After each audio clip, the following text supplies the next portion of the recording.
Você está no podcast Academia do Agro, dedicado à competitividade do agronegócio brasileiro, com abordagem de temas que fazem parte do seu cotidiano, trazendo dicas e sugestões para o seu trabalho. Vamos juntos!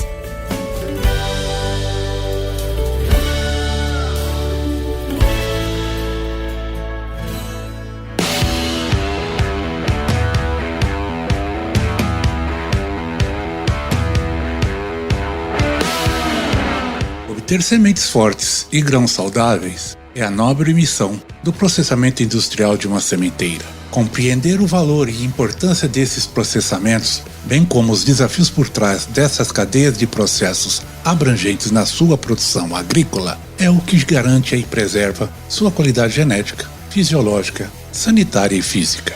Entre a colheita e o processamento de sementes está um mundo fascinante de tecnologias, de inovações, de engenharia e de serviços. Carlos Hansel, gaúcho, engenheiro agrícola formado na Universidade de Pelotas, no Rio Grande do Sul, é um expert em todas as tarefas em produção de sementes, processamento de grãos e tecnologia de condicionamento. Atualmente residindo na Alemanha, ele é o diretor executivo do grupo Peticus, tradicional empresa alemã do setor. Foi fundada em 1852 e que possui mais de 350 funcionários com hubs de vendas, serviços e engenharia em 23 países. A empresa instalou mais de 200 mil máquinas de limpeza e 2 mil plantas completas de processamento de semente nos últimos 40 anos. A taxa média de crescimento de 2 dígitos do grupo Peticus nos últimos 10 anos demonstra bem a confiança que os clientes depositam em competência e proeficiência. Conhecimento é algo que não precisamos apenas possuir,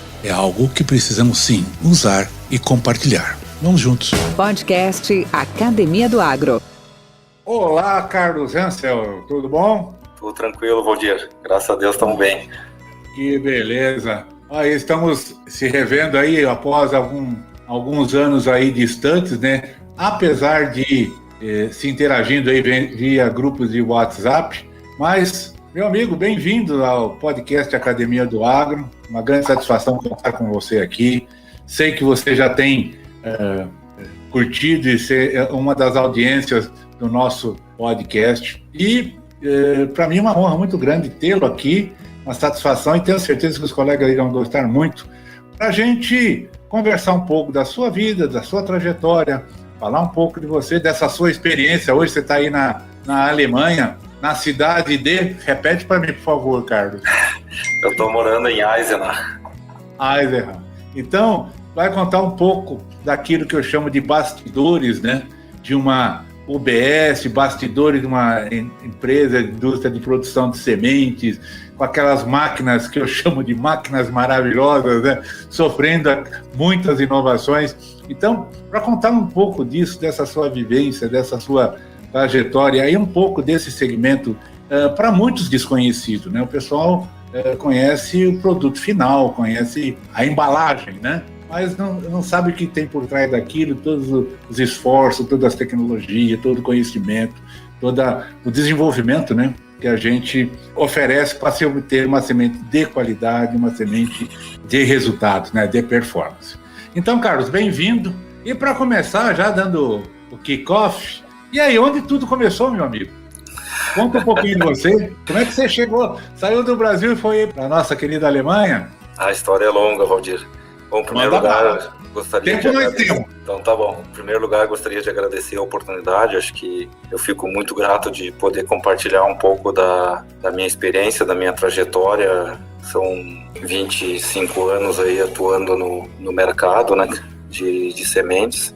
E toda essa história, como diz o provérbio chinês, né, uma grande jornada começa com o primeiro passo, né? Então, o primeiro passo, acho que vem lá da origem, né?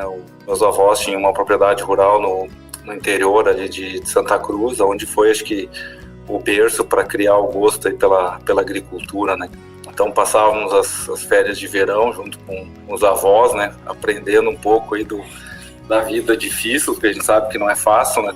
Tem compromissos. Eu acho que esse é o principal aprendizado que a gente começa a ter desde cedo, que tem que ter compromisso com os negócios e comprometimento com o que nós assumimos, né? Então, acho que começou ali, né?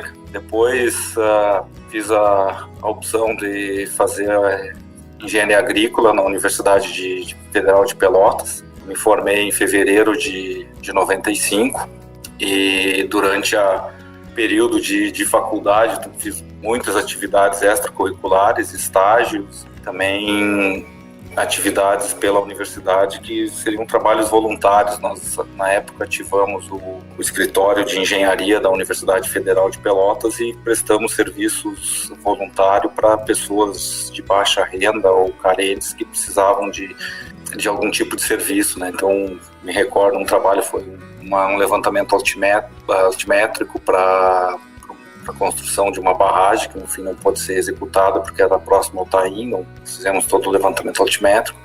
Teve uma outra pessoa que foi um levantamento planimétrico para fazer partilha de área. Teve mais uma outra experiência aí em termos de levantamento para projeto de despoeiramento. Tive a oportunidade também no verão de 93 fazer estágio na Pioneer em Santa Cruz. Acho que foi onde tudo começou depois da minha carreira dentro da Pioneer, né? De tanto insistir com o Gentil, né? Eu vinha toda vez para Santa Cruz para visitar os meus pais e eu batia na porta do Gentil, né? Ele tinha um escritório dele lá da Balança lá e batia lá na porta na segunda-feira ou na sexta-feira que eu chegava. Gentil, quero estágio, quero trabalhar no verão. Né? Tanto que ele, acho que sim, como é que é, de tanta minha insistência se sensibilizou e acabou me passando pro chefia, né, pro Evandro Jorge, né, que foi quem foi meu orientador de estágio. Tenho muito apreço, aprendi muita de secagem com o Evandro, né, então na época eu trabalhava no secador em Santa Cruz, coletando e fazendo. Eu vendo o Evandro Jorge hoje, é meu vizinho, cara. Ele está morando em Rio Verde, Goiás. Eu tenho propriedade lá, minha filha mora lá, né? E tá muito feliz também, tá numa outra fase também, né? E sim, bem lembrado, o Evandro Jorge tem muita história também, né, para contar, né? Sim, aí foi meu orientador, né, que trabalhamos de janeiro a março no período de colheita de milho, foi onde eu tive a oportunidade. E o meu perfil, a minha característica, sempre fui uma pessoa curiosa, né? Então, era pouca atividade no secador, eu comecei a visitar outros setores, né? A parte de despalhe, seleção, torre, armazém, a descarga, né, cara? E, por incrível que pareça, né, cara, 93 ali, quando eu fiz estágio, a descarga do caminhão de milho era manual, né? Era feito na chipa, né? Isso nem é tão longe assim, né, cara? E hoje a gente fica olhando para os sistemas que existem, né, de descarga de milho, né, mas na época era manual, né, houve uma evolução bastante grande nesse sistema no Brasil. Depois a gente até vou fazer um breve relato aí um pouco dessa história do descarregador de milho.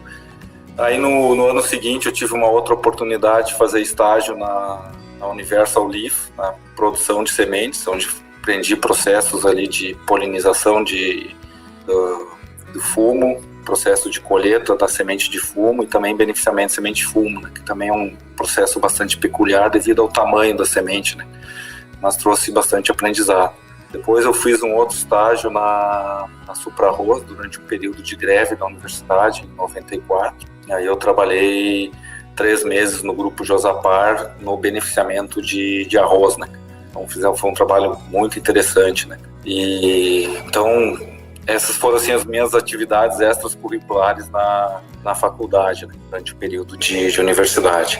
Então, devido à greve em 94, houve um pequeno atraso na formação. Nós acabamos graduando a minha turma em fevereiro de 95. E acho que um fato interessante também, pelo meu perfil, né, o meu trabalho de conclusão de curso da universidade foi um projeto para a Universal Leaf, né, que seria produção de mudas de fumo em casas de vegetação. Então, como eu sempre tive um contato bastante próximo ali, tanto com a Pioneer como também com a Universal Leaf, uma das vindas para Santa Cruz, conversando com o pessoal da Universal, surgiu essa possibilidade de fazer o projeto e eu encarei, né? Então, meu trabalho de conclusão foi depois implantado pela Universal Leaf, né? Que era eles trouxeram a ideia, a gente discutiu junto e nós implementamos uma estufa de baixo custo, né, que boa parte era produzida com soluções locais no produtor. E aí foi onde começou um projeto pioneiro na Universal, que foi produção de mudas em estufa a partir de 95, né? Foi o primeiro ano que nós implantamos. Então eu me formei em fevereiro e eu já estava empregado em janeiro, né? Que eu já comecei a trabalhar em janeiro na implantação do projeto, né? E eu tive também uma possibilidade de fazer mestrado, apliquei para uma vaga de mestrado em armazenagem e conservação de sementes na Universidade de Viçosa, fui aprovado, mas em função da perspectiva de trabalho, já estar contratado na Alliance One, da Universal Leaf, eu acabei optando pelo seguir a carreira profissional e não a acadêmica. Em maio de 95, eu recebi um telefonema, né, que até da Pioneer, né, que é estranho, né, porque antigamente o mundo era bem diferente do que é hoje, né, não existia cerca entre as empresas, né, então conversei com o Jorge Berger, né, o branco, que era o meu supervisor na Universal Leaf, e disse que tinha recebido uma ligação do Pioneer e fui fazer uma entrevista com o Volney e com o Walter. Eu nem sabia que era entrevista, né, eles me chamaram, eu vim lá, conversei, e quando eu voltei, comuniquei ao Jorge, né, Jorge, a situação assim, me fizeram uma proposta, e o Jorge de prontidão, assim, ó, diz, vai que o teu futuro é lá, né? E assim eu fiz, né? Me desliguei, fiquei um período curto na Alliance, na Universal, foram 4, 5 meses ali que eu fiquei na Universal Leaf implantando o projeto. Eu me desliguei e comecei a minha carreira na Pioneer, né? Em junho de 95. Aí fui com o seu Jaime Amonte para Santa Rosa, fui apresentado para a turma lá com o Walter e a turma toda ali de Santa Rosa. Então, 95 começou a minha carreira na Pioneer, né, cara? E graças a Deus tive muitas oportunidades, tive muito apoio tanto do Walter em Santa Rosa como do Gentil, que era diretor de produção de milho, né, com os projetos que nós fizemos. Com Santa Rosa nós fizemos em 95 uma ampliação, né, que foi feita toda a descarga nova, dispalha. Nós tivemos o primeiro secador metálico construído no Brasil, foi construído em Santa Rosa pela Pioneer, né? E nessa oportunidade nós trabalhamos com uma empresa da Argentina, a Vigília Ocampo, que era responsável pelo projeto, e foram os primeiros contatos com os colegas de engenharia dos Estados Unidos, da Pioneer, né? Então levantou logo a primeira percepção de necessidade de domínio da língua inglesa. Então comecei a cursar o inglês durante a noite, né, e trabalhando o dia, e foi assim que a gente foi crescendo, aprendemos o inglês, né, trabalhando, e graças a Deus, como foi previsto, né, que era uma oportunidade, isso me trouxe oportunidade mais adiante de poder mudar e morar nos Estados Unidos, né. E até hoje eu uso aqui na Alemanha, eu não falo alemão, eu me comunico em inglês, né, então agora uma nova fase aí para aprender o alemão, né.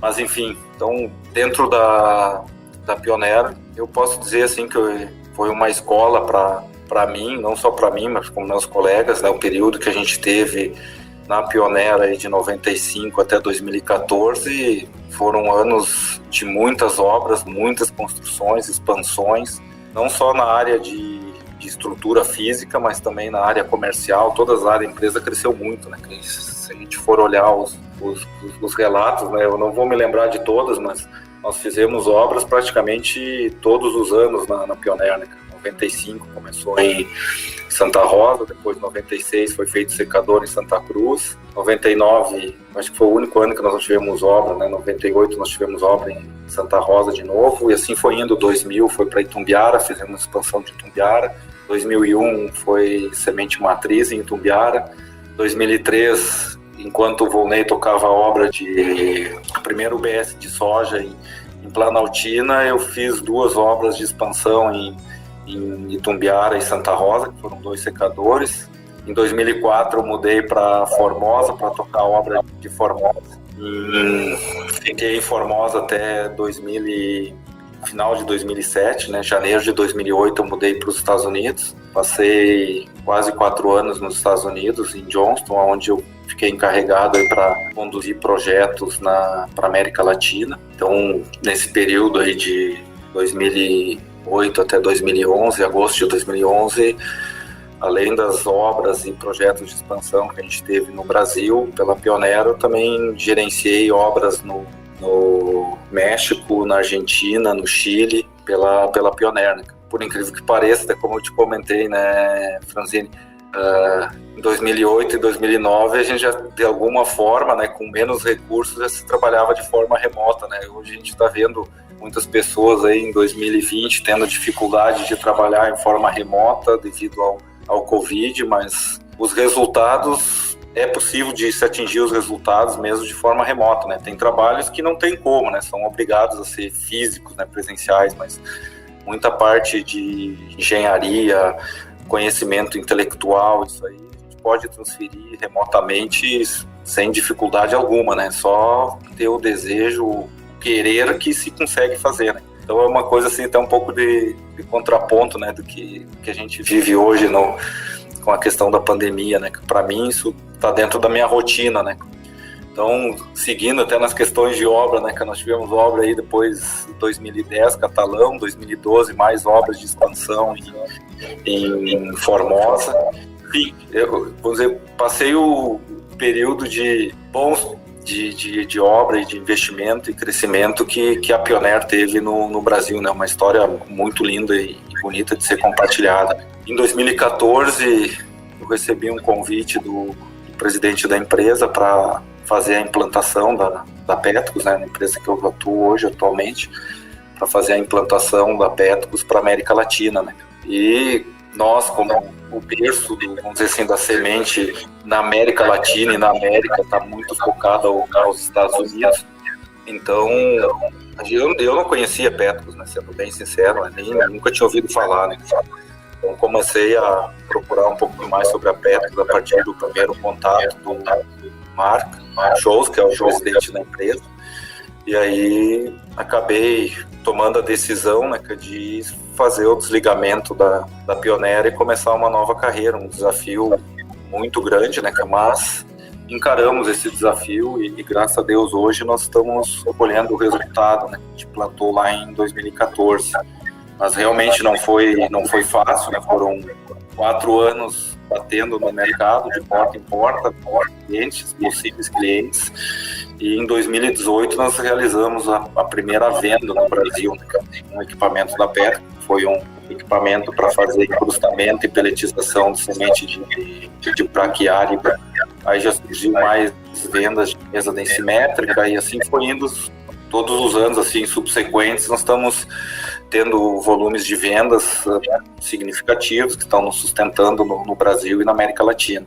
Então, falando assim um pouco da Petcos, para o pessoal que não conhece, é uma empresa que foi fundada em 1852. Nós estamos sediados em Vuta, é uma cidade que fica, uma cidade pequena que está a 6 quilômetros aqui de onde eu estou morando hoje, que é Eisenach. Então, ela é reconhecida como a primeira empresa a fabricar um equipamento para tiara e peneira para limpeza de sementes. Podcast Academia do Agro. Viu, Carlos? Você compartilhou comigo a origem da Petcos. Comenta com o pessoal. Ela foi fundada quando? Como foi essa transição dela até chegar na Petcos do século XXI? Bom, a Petcos foi fundada por Christian Friedrich em 1852, aqui na região da Turíngia, né? Nós estamos aí, para localizar um pouco o pessoal, fica bem no centro da Alemanha, né? Nós estamos entre Berlim e Frankfurt, né? 2 horas de trem de Berlim e 2 horas de trem de Frankfurt, né? As referências que mudam, né? As distância e tempo é trem, né? Que é a referência. Mas, enfim, então a empresa sempre tem uma história muito bacana. Depois até eu vou compartilhar contigo aí pela internet um link para compartilhar, né? Então vivenciou 2 guerras, né? A última guerra, né, no final da Segunda Guerra Mundial, a empresa, como está no leste da Alemanha, ela foi estatizada, ela virou uma empresa estatal russa. Então por 40 anos o foco foi trabalhar para os países comunistas ou para o mercado comunista, né? Então ela se distanciou do mercado ocidental e ela ficou praticamente só no mercado oriental. Então ela é uma marca muito difundida nos países que faziam parte da antiga União das Repúblicas Socialistas Soviéticas, né? Tem um modelo de máquina, para vocês terem uma ideia, que foram comercializados mais de 200 mil unidades de um modelo de máquina de limpeza, né? Para vocês terem uma ideia, assim, isso nunca foi levado para o lado ocidental, né? Sempre no lado oriental, né? Vamos falar assim, no período de Guerra Fria, né? E em 89, quando caiu o muro, o Mark Scholes, que é descendente dos fundadores, ele é presidente da empresa hoje, ele inclusive morava na Austrália na época, ele voltou para a Alemanha e se juntou, fez uma sociedade com o Luca Seleghini, um italiano que tinha empresa de estrutura metálica, e eles adquiriram a Petcos de volta, né, do governo alemão, foi a leilão, né, por preços de, sei lá, vamos dizer assim, de banana, né, foram preços muito baixos, né? E aí eles começaram a fazer toda a transformação cultural, né, cara? Até hoje, nós aqui na Alemanha, vamos falar assim, que nós estamos ainda no lado leste, né? Ela sofre muito ainda um pouco da influência do regime comunista, né? Então, a forma como a empresa trabalhava, tinha emprego para todo mundo recebia um salário muito baixo, mas todo mundo trabalhava, o pai trabalhava, o filho trabalhava, a mulher trabalhava, todo mundo trabalhava na empresa, baixa renda, mas que sustentava, né? E para vocês terem uma ideia também da divergência de cultura e de filosofia, a empresa era completamente vertical, né? Ela produzia a própria tinta que pintava o equipamento, né? A fundição era própria, tudo era próprio, era verticalizada. E hoje a Petcos é praticamente horizontal, né, cara? Ela é muito... A produção é terceirizada ou tem parceiros que produzem algum componente e nós praticamente montamos, né? O que é feito em casa é muito pouco mesmo, só o que realmente é o core velho da empresa, onde a gente entende que tem valor agregado, né, cara? O resto é feito fora, né? Então, hoje eu vendo assim um pouco da economia da Alemanha, o que eu vejo, né? São várias pequenas empresas, é um network, são várias pequenas empresas e sustenta uma empresa maior, média ou grande, né? Assim, na volta levando para um pouco uma indústria mais conhecida do brasileiro, vamos lá assim, uma Porsche, de uma Mercedes, ou de uma Audi, uma BMW, né? Tem no entorno dessa empresa tem várias pequenas empresas, tem um cara que só faz a lâmpada que vem com o logo da BM, o logo da Mercedes, ou pisca, assim, ó, cada um tem a sua função, são pequenas empresas, mas eles têm aquela filosofia de dono do negócio, né, cara? Eu acho que esse, para mim, é um dos grandes segredos da economia alemã hoje, né? Que ela consegue se manter forte. Mas, enfim, né? Vamos voltar para nossa história aqui, né? O dia a dia, né? Então, hoje a Petcos foca muito em novas tecnologias, né? Buscando novos equipamentos, porque o conceito do Mark Scholes, quando conversa com ele, para ele é muito claro, né? Não tem como a Petcos ou uma indústria alemã competir com uma indústria chinesa, porque eles vão ter preço mais barato, vão ter a fabricação, a matéria-prima, para eles tudo é mais barato do que produzir na Alemanha. Então a única forma que nós temos de competir com o mercado chinês é trabalhando com tecnologia, com conhecimento. Então está sempre pensando na frente, trazendo nova tecnologia. A Petcos tem por filosofia não fazer patente de equipamentos ou de tecnologias que desenvolve, porque entende que também a discussão é desnecessária, né? Porque alguém vai te tomar essa patente, vai produzir, tu vai ter que brigar na justiça, tu perde tempo. Então, enquanto tu está usando a nossa massa encefálica, o nosso know-how para desenvolver e buscar novas tecnologias, tu não perde discutindo o que já foi, né? Se o cara copiou, tá copiado, né? Não adianta, vai começar a discutir de direitos autorais, entende que é perda de tempo. Isso é uma filosofia da empresa, a cultura, né? Eu até, a certo ponto, acho que tem razão nisso, né? Uma coisa, assim, bem interessante para a gente entender, né? Hoje, as máquinas de limpeza que nós temos hoje já tem nível de sofisticação tá bastante elevado, né? Nós temos hoje máquina com CLP, com LHM para fazer controle, tem com câmeras internas que a gente pode visualizar como está as peneiras, como está o produto de cada peneira, isso existe hoje no mercado, está disponível. Né? Agora a pergunta que a gente vem assim, como converter essa tecnologia, esse nível tecnológico, para chegar ao nosso cliente no Brasil, né? Aonde que está a possibilidade, com todas as barreiras comerciais que a gente tem, tributária, né? Fica difícil, né? Mas o pessoal hoje está começando a ver resultado. Assim como comentei contigo antes, né, Valdir, eu tenho muito orgulho e fico muito grato por ter participado de processos dentro da Pioneer, quando comecei em 95, né, se a gente for se recordar o que era a evolução na época, né, nós tínhamos vários funcionários que tinham um baixo nível de escolaridade, e o que a empresa proporcionou, fazer o desenvolvimento dessa pessoa, fomentamos o desenvolvimento profissional e intelectual, se as pessoas concluir o primeiro grau, concluir o segundo grau. Muitos eu nem sei onde estão hoje, né, mas tenho certeza que nós ajudamos eles a estarem em uma condição melhor, né, ou dentro da empresa ou fora da empresa, né, proporcionando crescimento. O que eu vejo hoje é uma nova era de transformação. Assim como no final dos anos 90, o foco foi esse desenvolvimento, a capacitação, formação do profissional, trazendo esse nível de escolaridade maior para o time, né, para a força de trabalho.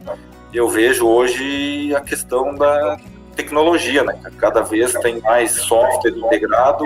Se for olhar a tecnologia de precisão do campo está aí, né? Que tem drone rodando para um lado e para o outro, o software controlando a aplicação do inseticida, do fungicida na planta. Da mesma forma, a gente vê a distribuição de adubo e calcário, fertilizante, vamos dizer assim, nos equipamentos de plantio. E isso é uma tendência, né? Então, eu acho que, para mim, hoje, o grande desafio está justamente se adequar às novas tecnologias que estão vindo, né? A nível de...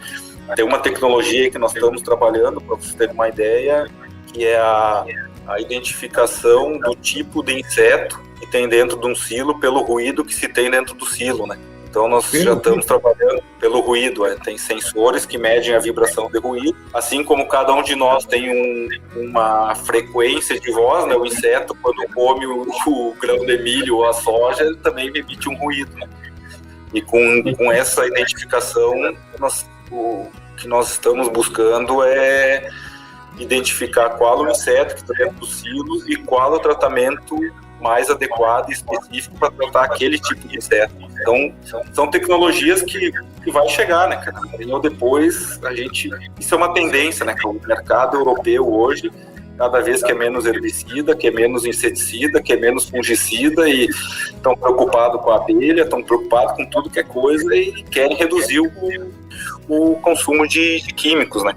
Então, eu vejo isso como uma questão bem interessante, como para compartilhar com vocês, né, que sem dúvida nenhuma vai surgir muita coisa nova no mercado. Podcast Academia do Agro. Ô Carlos, você comentou também nas nossas prévias uma coisa interessante que eu gostaria que você também compartilhasse com os demais, essa questão da tecnologia, vamos chamar ocidental, americana, né? A matriz americana, onde hoje a maioria das empresas e indústrias, principalmente produtores de semente, tem como modelo e tem como usuários, né, essas tecnologias moldadas na América. E é uma distinção, por exemplo, o que a Petrus faz hoje, né, em relação a ter uma visão diferente, né, em relação à montagem desses equipamentos e a forma, né, os benefícios que causa. Eu gostaria que você comentasse isso aí com a gente. Bom, como disse, né, a escola que nós estamos inseridos no Brasil e América Latina é a escola americana, né? Então, a matriz, em função das empresas serem americanas, né? Então, teve uma pressão ou uma busca sempre por soluções desenvolvidas nos Estados Unidos. Vamos pegar um exemplo típico, né? Uma torre de classificação de milho. Toda ela é feita com equipamentos cilíndricos, né? Vamos dizer, com a Carter Day ou o Estrup, mas são equipamentos similares, são peneiras cilíndricas para fazer a classificação de sementes. Enquanto que nós vindo para a Europa, unidades ou as torres de classificação que se produz aqui, não só a Petros, mas como Quimbria, os nossos concorrentes aqui, são equipamentos com peneira plana, né? A mesma máquina que se utiliza, por exemplo, para soja, que é uma máquina de ar e peneira. De peneira plana, ela faz classificação para milho e para soja, né? E aí a gente começa a te trazer outros benefícios, né? Por exemplo, nós temos clientes aqui que produzem 16 variedades de sementes diferentes, né? Eles trabalham com milho, com soja, trabalham com canola.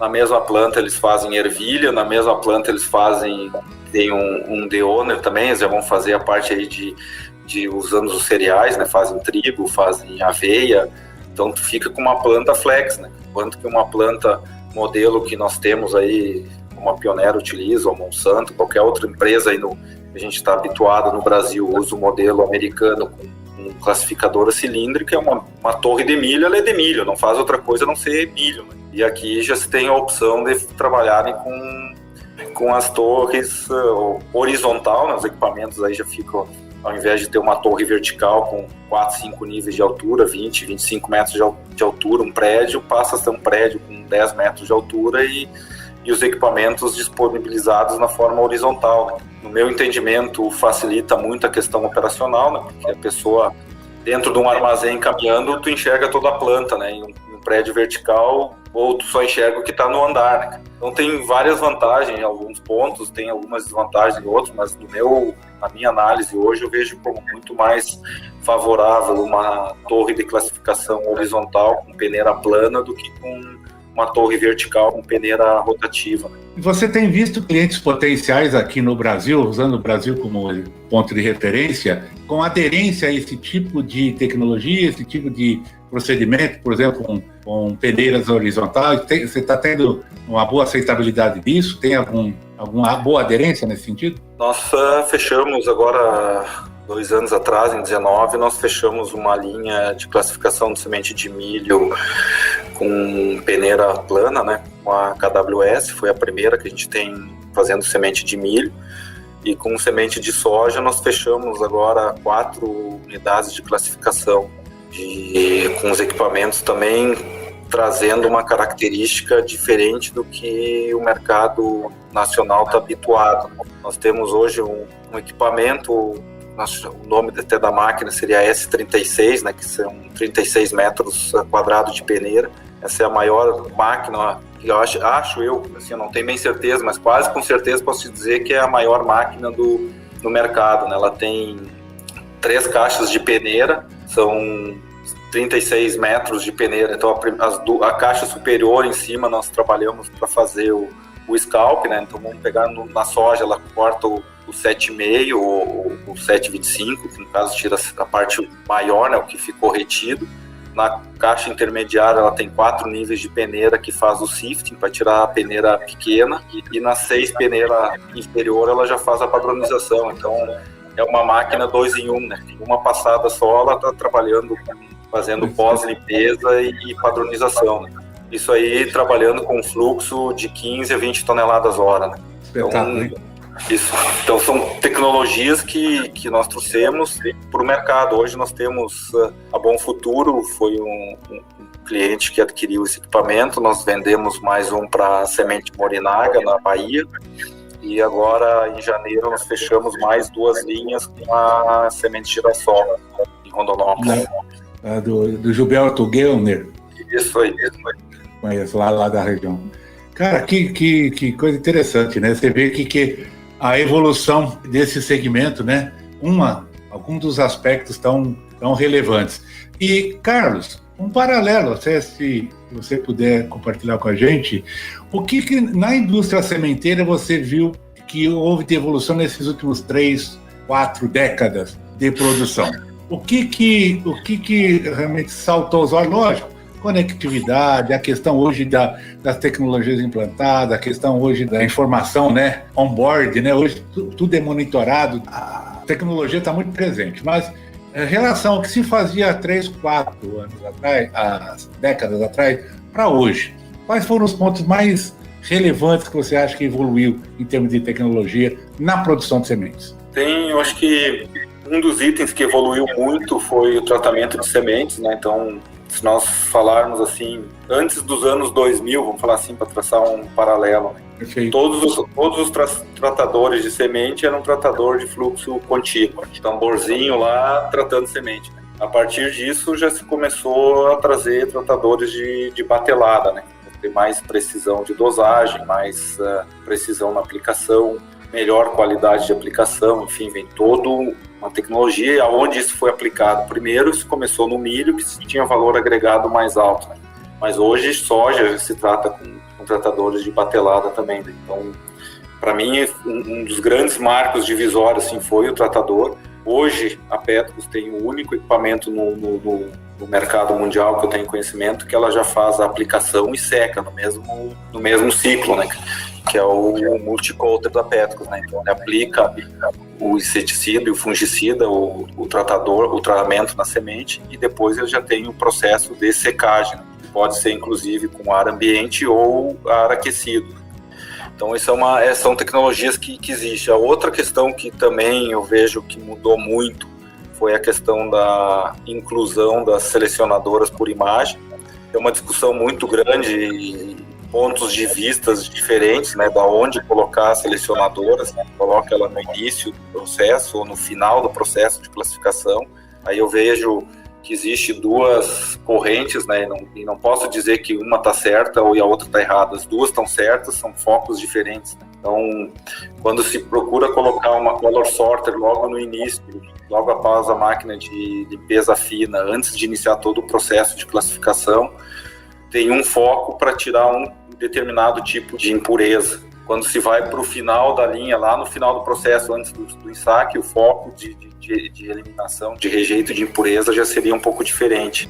Então vamos pensar assim, ó, e tudo isso vem amarrado à questão de determinação, a quantidade de peneiras que se utiliza no Brasil, né, principalmente em milho, né? Para mim isso ainda continua sendo um absurdo desde o tempo de Pioneer. A gente já discutiu isso várias vezes e continua se discutindo, né? Enquanto que países aqui na Europa aí que utilizam quatro tamanhos de peneira para milho, nos Estados Unidos acho que 4 estão pensando em trabalhar com 2, né? Então vão dividir em redonda e chata e pequena e grande. Acabou, né? No Brasil nós temos 16, 18, né? Então, imagina se nós vamos ter lá no final uma color sorter para cada peneira, fica inviável, né? Então, por isso que já vem o conceito de colocá-la logo no começo. Então, são tudo questões que tem que se adaptar, né? Mas acho eu, isso também é uma opinião, que isso, no meu ponto de vista, está com os dias contados. Eu acredito que cada vez a evolução está sendo maior com plantadeiras a vácuo. O sistema de vácuo cada vez está mais eficiente, o preço também está cada vez mais acessível, né? Então eu acredito que as plantadeiras de disco em determinado momento vão ser aposentadas lá no Brasil, né? Que aí vai surgir uma nova era de plantio, né? Que de repente pensando em torres de classificação muito mais sensíveis, muito mais simples de fazer o processo. Porque querendo ou não querendo, tudo isso gera custo, né? Tem o custo de implantação, tem o custo de processo, tem análise de laboratório com tantos tipos de tamanho de semente. Então, eu acredito que isso é uma questão de tempo, talvez 5 anos, 10 anos, não consigo precisar isso. E vai mudar, vai, né? Com certeza. Depois, na parte de mesa densimétrica, eu também vejo uma evolução muito grande, né? Hoje, até falando especificamente da Petrus, nós temos uma mesa densimétrica que não gera mais produto intermediário, né? Numa passada só ela já faz o corte entre bom e ruim, sem ter aquela massa de produto intermediário que fica recirculando.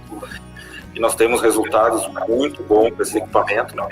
Nós estamos hoje com essa mesa no Brasil, nós temos 10 mesas dessas hoje rodando no Brasil, né? Com resultados bem satisfatórios, né? Com o cliente satisfeito, com um nível de aproveitamento de semente muito bom, com praticamente não eliminando semente boa junto com o descarte, né? Então aí é que o cliente, o produtor, ele realmente começa a ver valor, né? Eu estou investindo num equipamento que custa mais caro, mas esse produto me dá um retorno, eu não coloco o produto fora.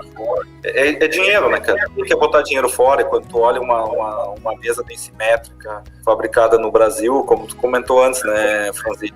O que eu vejo hoje de uma mesa densimétrica no Brasil, uma máquina de limpeza, é a mesma máquina que era produzida há 40, 50 anos atrás com uma pintura nova. É um ferro novo, né? Mas não tem tecnologia por trás. Né? Verdade, é verdade. Podcast Academia do Agro.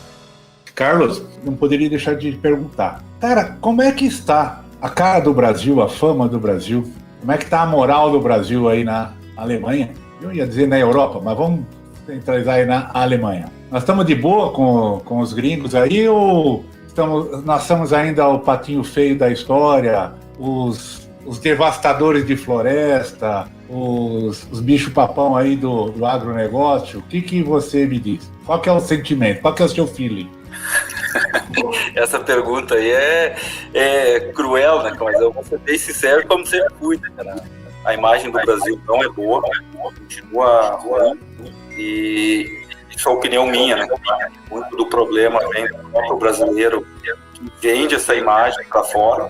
Por exemplo, a gente sabe assim, ó, que o alemão tem uma outra filosofia, né, cara? Então, por exemplo, se ele tem problema, ele resolve o problema dentro de casa, ele não lava roupa suja fora, né? Aí o brasileiro parece que tem aquele negócio assim, ó, vamos lavar roupa suja fora, né? Então, isso eu acho que é o grande sentimento, né?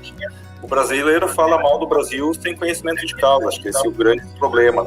Meus colegas, assim, que tenho na empresa, que eu tenho a oportunidade de conversar e explicar, e tem alguns que já foram para o Brasil e que conhecem a realidade, eles conhecem, mas é um universo muito pequeno.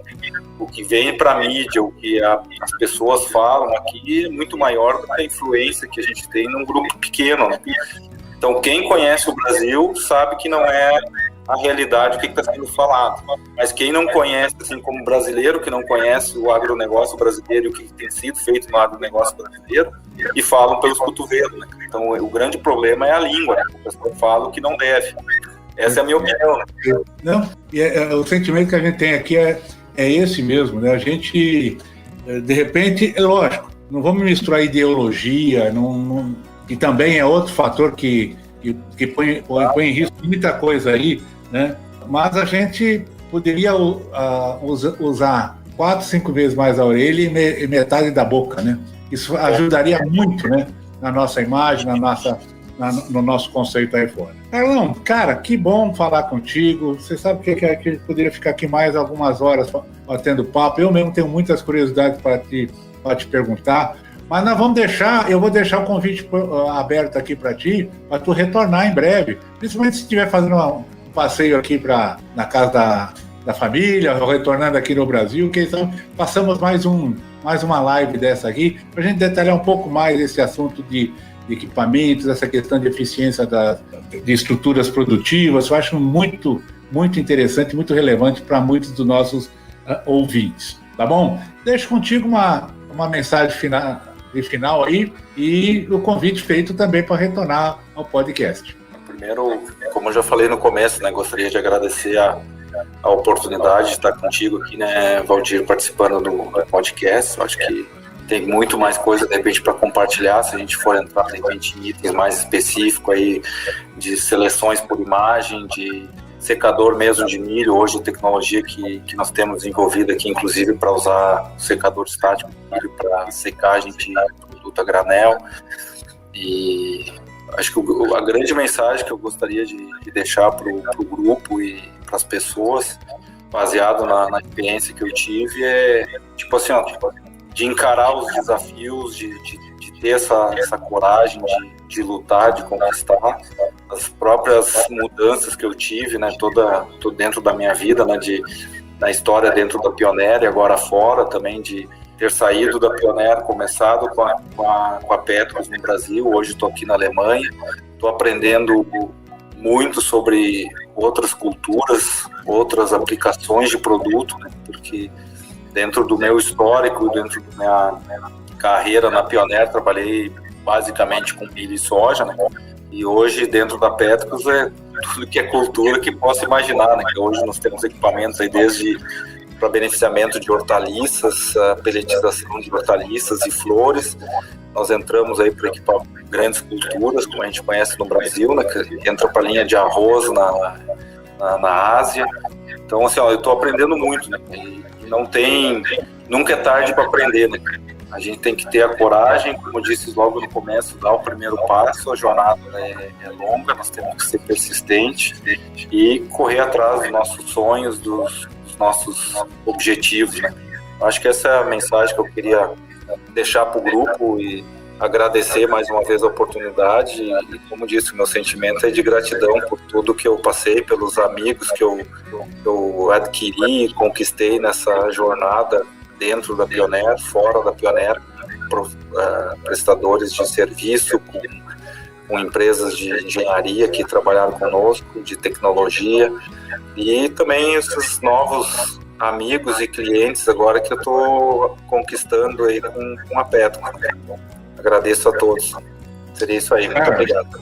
E obrigado aí pelo privilégio de contar a sua história, com a sua trajetória. Aliás, brilhante trajetória. Sim, de grande aprendizagem, de grande conhecimento. Você, como nas suas próprias palavras, você disse, é um crescimento constante que você está nesse seu novo desafio. Sucesso contínuo, que seja contínuo, fluxo contínuo de sucesso, usar a palavra.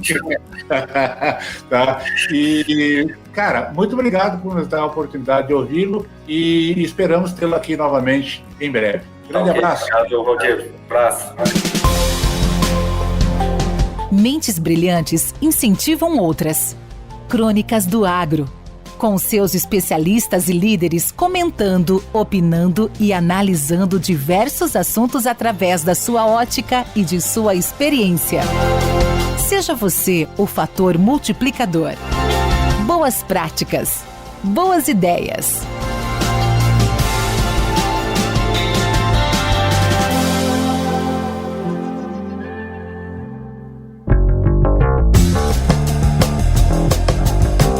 Crônicas do Agro traz o engenheiro agrônomo Dimas Cardoso, mestre em fitotecnia e expert em silagem. Ele, que ao longo de sua trajetória profissional vivenciou a evolução do Brasil no processo de ensilagem, hoje nos traz um panorama atual do mercado do leite no Brasil.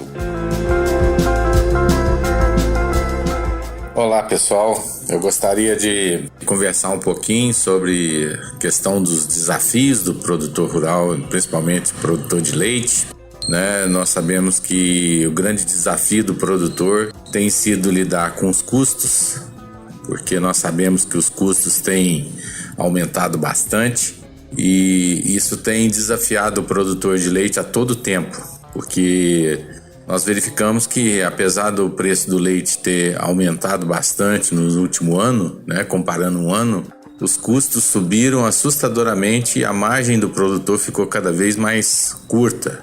E um fenômeno que a gente vê exatamente é o fenômeno do produtor de leite observando a lucratividade de outras atividades, como cultura de cereais mesmo. E eu tenho experimentado nos últimos dias alguns produtores que têm aumentado o cultivo de cereais, Então, eu fui chamado em algumas fazendas, por exemplo, de produtores que plantavam 100% da área milho silagem e agora, em função da rentabilidade da soja e do milho safrinha, tudo produzido numa safra só e com boa margem, alguns produtores deixando de fazer silagem em área total, fazendo silagem só no verão para atender os lotes, os animais mais produtivos, e deixando o resto da área de silagem para safrinha, depois da soja. Então, com isso, ele melhora um pouco a rentabilidade, o fluxo de caixa do produtor. É um fenômeno que tem acontecido. Então, há casos, inclusive, mais drásticos de produtores que estão diminuindo, praticamente quase parando suas atividades e partindo para a cultura de cereais, para plantar soja e milho safrinha, porque aí você tem uma rentabilidade programada, Já pode travar isso aí, inclusive, no futuro, coisa que você ainda não pode fazer com leite, E com a segurança muito maior de comercialização, de exportação. Nós temos observado alguns produtores que, inclusive, têm aumentado as suas áreas de cultivo de soja, de milho safrinha e reduzido suas produções, Por outro lado, nós temos visto também produtores que têm investido bastante no setor, E têm trabalhado muito essa questão de custo, que é o grande desafio, procurando trabalhar com grãos de sorgo, por exemplo, sorgo úmido, reidratado, ou a próprio sorgo grãos, como objetivo de reduzir mais o custo, e aquele desafio de manter o custo do leite abaixo dos 50%, né, com alimentação, aquilo tem sido realmente um grande desafio do produtor, né? Então nós temos observado aí crescimentos no custo de produção na ordem de 30%, né, de 25% a 30%, e isso realmente tem deixado o produtor de leite numa preocupação maior, inclusive, do que o produtor de carne, né, que hoje sofre com a reposição, né? É o principal peso hoje dentro da cadeia de carne, né? Mas na cadeia do leite em si, o custo de silagem aumentou bastante. Aquilo que era em torno de 4.800, 5.200 o ano passado, passou para 6.300, 6.700, próximos a 7.000, aquela tonelada de silagem que alguns produtores compravam aí a 150, a 180, hoje se fala até em 280, 300 reais a tonelada. Então a margem para o leite, ela está muito desafiante. Você precisa realmente ter escala, né? Ter uma infraestrutura bem bem feita, né, e bem utilizada, inclusive, né, para que o produtor pudesse aí usufruir o máximo da rentabilidade do setor, né. Embora muitos ainda tenham um certo volume em função de escala, né, uma boa margem, o problema tem sido a margem que as outras atividades agrícolas proporcionam, né? Não só agrícolas, mas também algumas de pecuária, né? Como o caso do complexo da carne também. Então, melhor que leite, inclusive, né? Então, esse é o desafio do produtor, né? Então, nós vemos hoje um produtor que partindo para ser um agricultor, né? De certa forma, isso é bom no ponto de vista de produzir o seu próprio alimento, de ter uma equipe que cuida da parte agrícola, né? Esse investimento, talvez em máquina, plantadeira, né? E, por outro lado, nós temos aí alguma preocupação com esse setor aí com relação ao volume de leite produzido, né, que pode reduzir, né, enfim. Então são preocupações que a gente verifica no dia a dia, mas que certamente para tudo se acha uma boa solução, né? São caso a caso, não existe uma fórmula mágica.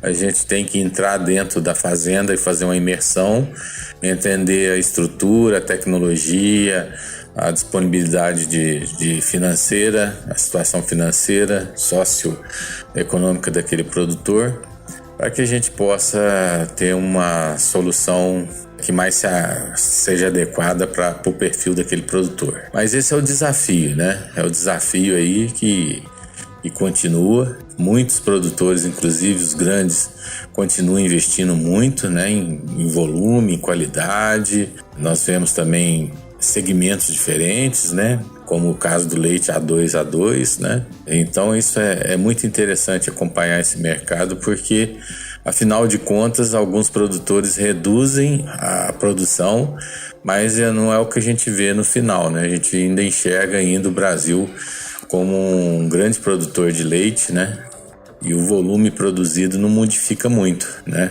Então isso mostra que o pessoal está na atividade, né, do que faz, né, fazendo da melhor forma possível, né, com grandes investimentos no setor, mas aqueles produtores que nós chamamos produtores intermediários, né, buscando uma outra fonte de renda através da cultura de cereais. Então esse é o panorama que a gente está observando nesse último ano, né, esses últimos 2 anos aí, principalmente frente a essa condição que nós estamos vivendo aí em plena pandemia, tá bom? Então, mais detalhes nós vamos considerando mais adiante. Obrigado. Podcast Academia do Agro.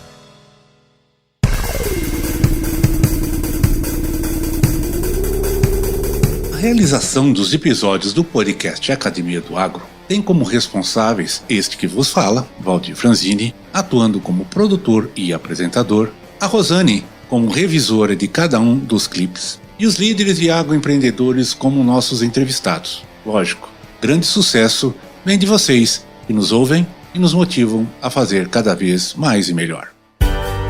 Com temas expressivos e dinâmicos, esse intercâmbio semanal visa oferecer um melhor desenvolvimento em suas habilidades profissionais e nas atividades e práticas do seu cotidiano. Somos da Academia do Agro, o podcast para todos aqueles apaixonados pelo agronegócio. Te aguardamos no próximo episódio. Até lá!